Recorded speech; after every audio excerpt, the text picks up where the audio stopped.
Hi friends, വീണ്ടും ജോളിസ് കിച്ചണിലേക്ക് സ്വാഗതം. ഇന്ന് നമ്മൾ തയ്യാറാക്കാൻ പോകുന്നത് നല്ല ഫ്ലഫി ആയിട്ടുള്ള മസാല ഓംലെറ്റ് ആണ്. 10 മിനിറ്റ് മാത്രം മതി ഈ അടിപൊളി റെസിപ്പി ഉണ്ടാക്കിയെടുക്കാൻ. ആർക്കും ഉണ്ടാക്കിയെടുക്കാൻ പറ്റുന്ന റെസിപ്പിയാണ് കേട്ടോ. നമുക്ക് വീഡിയോയിലേക്ക് കടക്കാം.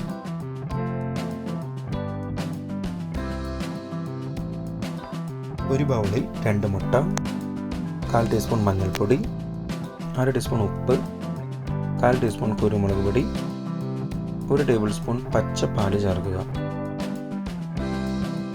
എല്ലാം കൂടി നന്നായി അടിച്ചെടുക്കുക. നമ്മൾ പാല് ചേർക്കുന്നത് ഓംലെറ്റ് നല്ല ഫ്ലഫി ആയിട്ട് കിട്ടാൻ വേണ്ടിയാണ് കേട്ടോ.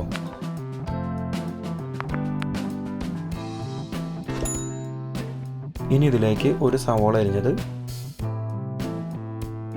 2 പച്ചമുളക് അരിഞ്ഞത്, പിന്നെ കുറച്ച് കറിവേപ്പിലയും ചേർത്ത് നന്നായി മിക്സ് ചെയ്യുക.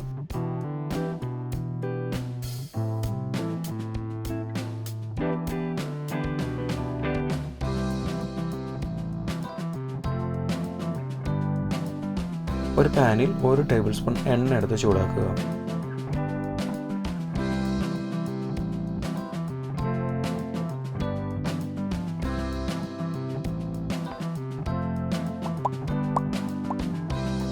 അതിലേക്ക് ഈ മസാല മിക്സ് പരത്തി ഒഴിക്കുക.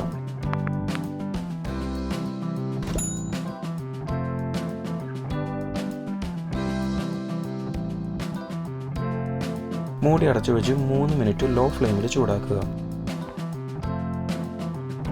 3 മിനിറ്റ് കഴിയുമ്പോൾ മൂടി തുറക്കാം. ഇതുവരെ നമ്മുടെ ചാനൽ സബ്സ്ക്രൈബ് ചെയ്തിട്ടില്ലെങ്കിൽ ഒന്ന് സബ്സ്ക്രൈബ് ചെയ്ത് സപ്പോർട്ട് ചെയ്യണം. പുതിയ വീഡിയോയുടെ നോട്ടിഫിക്കേഷൻ അപ്പോൾ തന്നെ ലഭിക്കുന്നതിന് ബെൽ ബട്ടൺ കൂടി ഇനേബിൾ ചെയ്യുന്നുണ്ടോ? എല്ലാം സെറ്റ് ആയിട്ടുണ്ട്. നമുക്ക് തീ ഓഫ് ചെയ്യാം. നല്ല ഫ്ലഫി ആയിട്ടുള്ള ഓംലെറ്റ് റെഡി. ചോറിൻ്റെ കൂടെയോ സാലഡിൻ്റെ കൂടെയോ കഴിക്കാവുന്നതാണ്. വീഡിയോ ഇഷ്ടമായെങ്കിൽ ഒന്ന് ലൈക്ക് അടിക്കണേ. സബ്സ്ക്രൈബ് ചെയ്യാനും മറക്കല്ല കേട്ടോ. നിങ്ങളുടെ അഭിപ്രായങ്ങൾ എഴുതി അറിയിക്കുക. മറ്റൊരു വീഡിയോയിൽ നമുക്ക് വീണ്ടും കാണാം. Thanks for watching the video.